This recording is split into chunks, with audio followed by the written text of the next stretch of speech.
আসসালামু আলাইকুম বন্ধুরা, সবাই কেমন আছেন? আশা করি সবাই ভালো আছেন। হঠাৎ করে আপনার সামনে চলে আসলাম একটি ভিডিও নিয়ে। ভিডিওটি যদি ভালো লাগে অবশ্যই চ্যানেলটি সাবস্ক্রাইব করবেন, লাইক কমেন্ট শেয়ার করে পাশে থাকবেন। আজকের ভিডিওর টপিক টাইটেল এন্ড থাম্বনেল দেখেই বুঝে গেছেন, যাদের ফোনে হ্যাং সমস্যা তাদের জন্য আজকের ভিডিওটি। যারা এই ভিডিওটি ফুল দেখবেন তাদের ফোন সারা জীবন হ্যাং হবে না।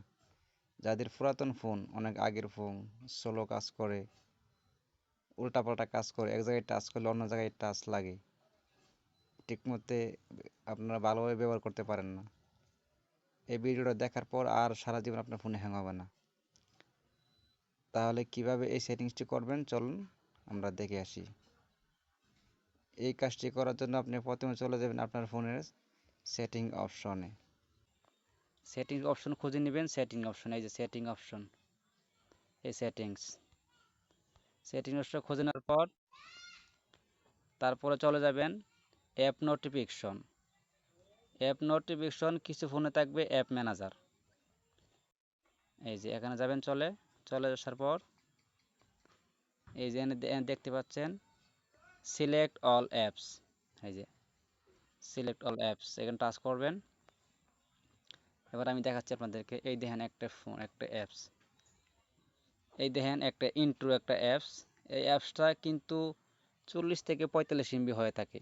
এই অ্যাপসটা এখন কত এমবি হয়েছে দেখেন, 147 MB হয়ে গেছে। আরেকটাই দেখেন ওয়ালপেপার, 3D ওয়ালপেপার, এই দেখেন 272 MB হয়ে গেছে। এটা এটা কিন্তু 272 MB না। আপনার ফোন দেখবেন কিছু নাই, আপনার স্টোরেজে কিছু নাই, গান টান কিছু নাই, একবারে খালি। তারপর দেখবেন আপনার স্টোরেজ ফুল হয়ে গেছে। তো স্টোরেজ ফুল হওয়ার কারণে আপনার সেট কিন্তু হ্যাং করবে। তো এগুলো আপনাকে ক্লিন করতে হবে। এই যে আপনার এতগুলো অ্যাপস, এতগুলো এমবি জমেছে, এই যে 272 MB, এটাকে আপনাকে ক্লিয়ার করতে হবে, এমবি কমাইতে হবে। তাহলে দেখবেন আপনার সেট একবারে ফুল স্পিডে চলবে, কোনো দিন আর হ্যাং করবে না। তাহলে এটা আপনার ক্লিন করার পরে অ্যাপসের উপর টাচ করবেন। টাচ করার পর এই যে এখানে যাবেন স্টোরেজ, স্টোরেজ অ্যান্ড ক্যাশ, এখানে আবার ক্লিক করবেন। ক্লিক করার পর আবার চলে যাবেন এই যে ক্লিয়ার স্টোরেজ, এটাকে টাচ করবেন। টাচ করার পর ওকে দিবেন। এই দেখেন এবার কত এমবি হয়ে গেছে, দেখেন আমি দেখাচ্ছি আপনাদেরকে। এই দেখেন কত এমবি ছিল, 267 MB ছিল, এখন হয়ে গেছে কত, 108 MB। তারপর 108 MB রয়েছে। এই যে ইন্ট্রো, ইন্ট্রো অ্যাপসটা, এই অ্যাপসটা কিন্তু 247 MB, ঠিক আছে। তারপরে আপনি খুঁজে নেবেন আপনার এই যে 247 ক্লিয়ার স্টোরেজ, ওকে।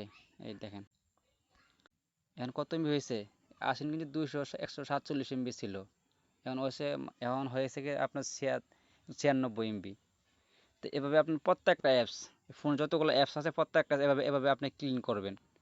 এই যে কিপকাট, কিপকাট অ্যাপটা কিন্তু 735 MB, এটা কিন্তু কিপকাট অ্যাপসটা কিন্তু ডিফল্টভাবে 50 MB হয়ে থাকে। তো এই অ্যাপসটাকে আপনি ক্লিয়ার করতে হবে। এই দেখেন এগিয়ে যাবেন, কিপকাট অ্যাপসে টাচ করবেন। টাচ করার পর স্টোরেজ, এই যে স্টোরেজ, টাচ করবেন। এই ক্লিয়ার স্টোরেজ টাচ করবেন, ওকে দিবেন। এবার দেখেন কত এমবি আছে। এই দেখেন ক্যাপকাটটা কত, 700-র উপরে ছিল, এখন 467, তারপরে 767 কিন্তু রয়ে গেছে। তো এভাবে আপনার প্রত্যেকটা অ্যাপস, আমি আপনাকে আরো অ্যাপ দেখাই এদিকে।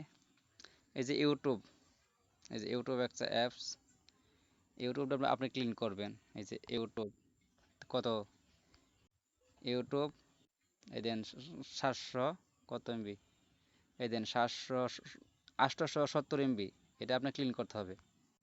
এই যে আবার ক্লিয়ার স্টোরেজ, এই দেখেন 277 MB এখন কিন্তু রয়ে গেছে। আমি আপনার আরো দেখাচ্ছি। এই যে টিকটক, এটা ব্যবহার করার পর এইভাবে আপনার প্রত্যেকটা এমবি জমে, এটার মধ্যে অ্যাপসের মধ্যে এমবি জমে যায়। ক্লিন করবেন, এই যে স্টোরেজ, আবার ক্লিয়ার স্টোরেজ, এই দেখেন, এই দেখেন কত এমবি ছিল, 105 MB ছিল, এখন মাত্র 62 MB হয়ে গেছে। তাহলে আপনার এভাবে আপনার স্টোরেজটা খালি হয়ে যাবে, আপনার ফোন সারা জীবন আর হ্যাং হবে না, কোনো দিন হ্যাং হবে না। আপনার যদি এই কাজটি করে সবসময় যদি করে রাখেন, কিছুদিন পর পর, ঘন ঘন করা লাগবে না, কিছুদিন পর পর। এই যে স্ন্যাপচ্যাট, এই দেখেন এটা কত এমবি আছে, এখানে দেখেন 727 MB, ঠিক আছে, 727 MB, এটাকে আপনার ক্লিন করতে হবে। এই যে অ্যাপসটা ক্লিক করবেন। ক্লিক করার পর এই যে স্টোরেজ, ক্লিক করার পর ক্লিয়ার স্টোরেজ, এটা আপনার ক্লিয়ার করতে হবে। ঠিক আছে, এই যে ডিলেট অ্যাকাউন্ট, এই যে ডিলিট হয়ে গেছে। এবার দেখেন কত এমবি, 383 এমবি। এভাবে প্রত্যেকটা অ্যাপস আপনাকে ক্লিয়ার করতে হবে। আপনার আরেকটা কথা বলে নেই, এই অ্যাপসগুলো আপনার টিকটক, ফেসবুক, ইউটিউব, মেসেঞ্জার, আপনি এগুলা ক্লিন করতে এগুলা ক্লিন করার পর আপনাকে আবার যে এই অ্যাকাউন্ট মানে নাম্বার পাসওয়ার্ড দিয়ে আবার আপনাকে লগ ইন করতে হবে। এগুলো ক্লিন করলে আপনার এই মানে ইয়া ফেসবুক আইডি লগ আউট হয়ে যায়। ফেসবুক, ইউটিউব, মেসেঞ্জার সব কিছু লগ আউট হয়ে যায়। আবার আবার আপনাকে নাম পাসওয়ার্ড দিয়ে আপনার লগ ইন করতে হবে। এ কথাটা আপনার মাথায় রাখবেন। তাহলে বন্ধু, ভিডিও যদি ভালো লাগে অবশ্যই চ্যানেলটি সাবস্ক্রাইব করবেন, লাইক কমেন্ট শেয়ার দিয়ে পাশে থাকবেন। যারা সাবস্ক্রাইব করেছেন তাদেরকে ধন্যবাদ। সবাই ভালো থাকবেন। আল্লাহ হাফেজ।